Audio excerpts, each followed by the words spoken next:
Weather Authority.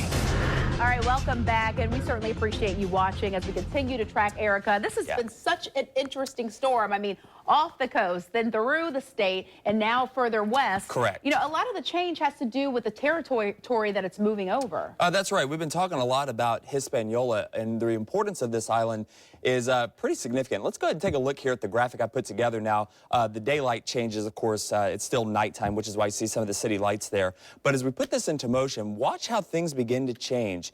Look how tall those mountains are there. And we're looking at some of those peaks as high as 10,000 feet. And as the storm system moves over this island, that center of circulation gets essentially shredded apart. And you see that it goes from a circular motion in the wind barbs to more of like streamlines. And that's exactly what we saw happen with this particular storm. And also now it's got to go over Cuba, another mountainous area, Correct. so we could see more of that shredding. That's right, it could. But the next thing is, now it's in the Gulf of Mexico. Now what? Well, we're pretty certain, as we look at this particular graphic, that it will eventually work its way into the Florida Panhandle. Here's why. High pressure to the west, high pressure to the east. Basically, it's going to slide right in between that. And you see that big U right in the middle of your screen where the L is. That is a trough of low pressure. And that trough of low pressure is not going to allow this storm to move very much further to the west. That's why we think right now, and the National Hurricane Center thinks that this storm will eventually work its way into the Panhandle, causing a substantial flood threat here locally heading into the beginning of next week. So it's finally a track, though, that we can kind of say, hey, it's not going to do any dramatic moves at this point.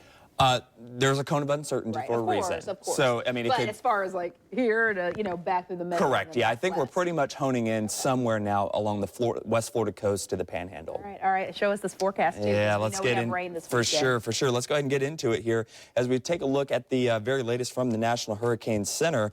Again, we're expecting the advisory to come in about 13 minutes here, so we'll continue to keep an eye out for that. But as of right now, 5 o'clock, winds at 40 miles an hour, gusting to as high as 50. The pressure 1,008 millibars with a west-northwesterly movement at 12 miles per hour. You can see the cone again moving this up into the Florida Panhandle by the time we get into early Wednesday as a 45-mile-an-hour tropical storm right around the Tallahassee area. But keep in mind, most of the weather is going to be displaced off towards the east. So where the center moves across the shore, expect most of the thunderstorms to move up the peninsula right into our region. There was a briefing issued this morning by the Hydrological Prediction Center indicating a substantial flood risk for our area heading into early next week. Some areas seeing 5 to 10 inches of rain. All right, forecast models here. You can see most of